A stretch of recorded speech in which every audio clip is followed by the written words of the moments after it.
Hey, Josie with Queen My Pawn. Today I'll be talking about how to solve the Lichess puzzle of the day easy. When you're doing the puzzles of the day, you have to think about two things. And if you keep these two things in mind, you should be able to solve them without making any errors, no matter what your level is. First thing you got to make sure is, and I would write a sticky note. I would get a sticky note for these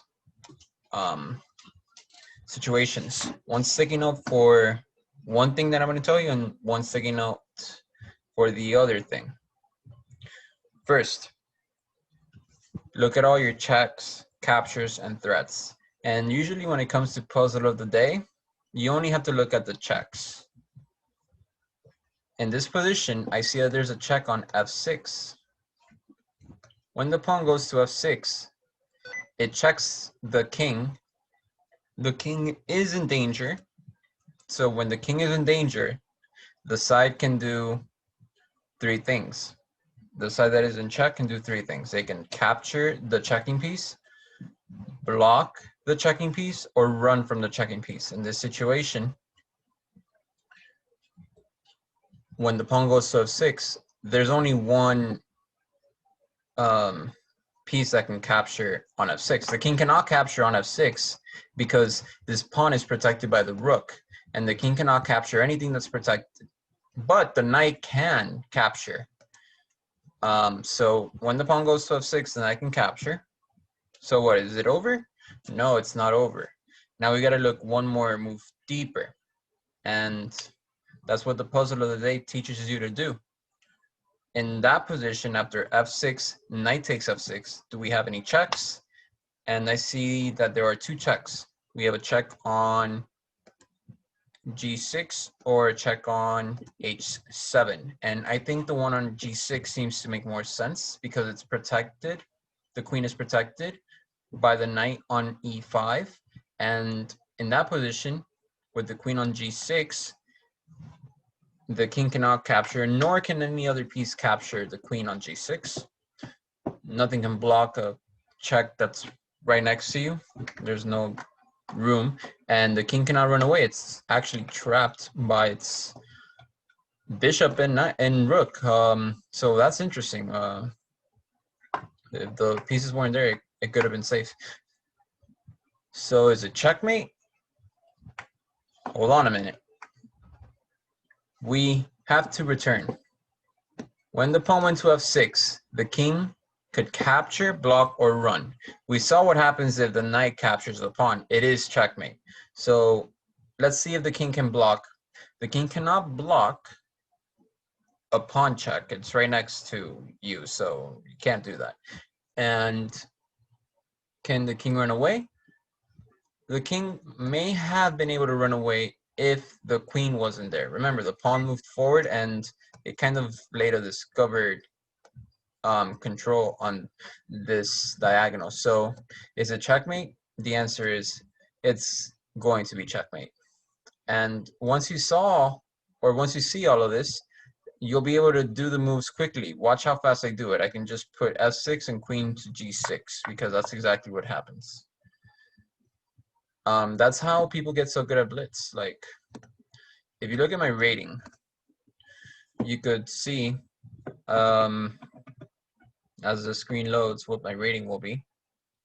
Okay, so it says my rating is in the 2200s. That's all because I see it and then I play it. Like, there's a famous quote called, "Don't move until you see it." It was in that movie Searching for Bobby Fischer. Okay, let's actually do the puzzle of the day for today. In some situations, there isn't checkmate, but you can tell if there's checkmate. Like, the king is in a terrible position and it looks unsafe. So I would first outline all the checks. Feel free to do that. I'm going to pause the video for 3 seconds and go over the solution. Okay, I'm going over the solution. So we have a check. We have to outline all the checks even if they don't seem to make much sense. The queen can go to any one of these squares. The bishop can come over here and it can check the king. That's a check. And I am missing some checks. So I'll show you how to find all the checks in the position in just a moment. The queen can go here and check the king. And there are some other checks. For example, the pawn check. The pawn can go here, check the king. And the pawn can go over here to check the king. So I can go to c4, a4. Okay. So there are 5 checks to four, 1, 2, 3, 4, 5, 7 checks to consider in this position. Oh, well, actually, we missed one more check. We have this check. Well, we have queen to b2, and that attacks the king.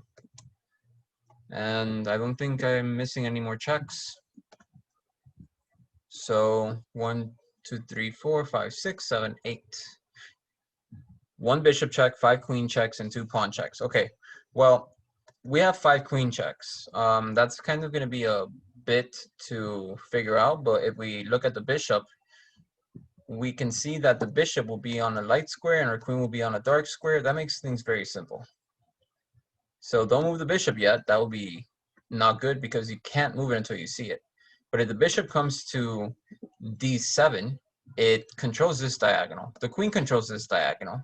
The pawn controls this square. So far, we're controlling a whole lot, and there's not much that black can do. Well, let's see, you can still go there. So in that situation, black can only go to the a5 or a6, or basically the a file, except for a4. And after that, the checkmate looks quite simple. It's just queen to a4. So instead of looking at all the queen checks, I just made sure to look at the simple bishop check because it was on a different color than my queen. My queen controls the dark squares because it's on a dark square itself, and the bishop controls the light squares. And typically, these checkmates are Bowden mates. They force the king back. Like this is a Bowden, classic Bowden mate. The crisscross of the diagonals and the controlling of one of the lines forces the king back, and then you can deliver a queen and bishop mate, which kind of looks like a sort of Mayette's mate, although it's not really that, but it kind of looks similar. That's how you solve the puzzle of the day. I hope you enjoyed the video. And that's all there is to solving the puzzle of the day.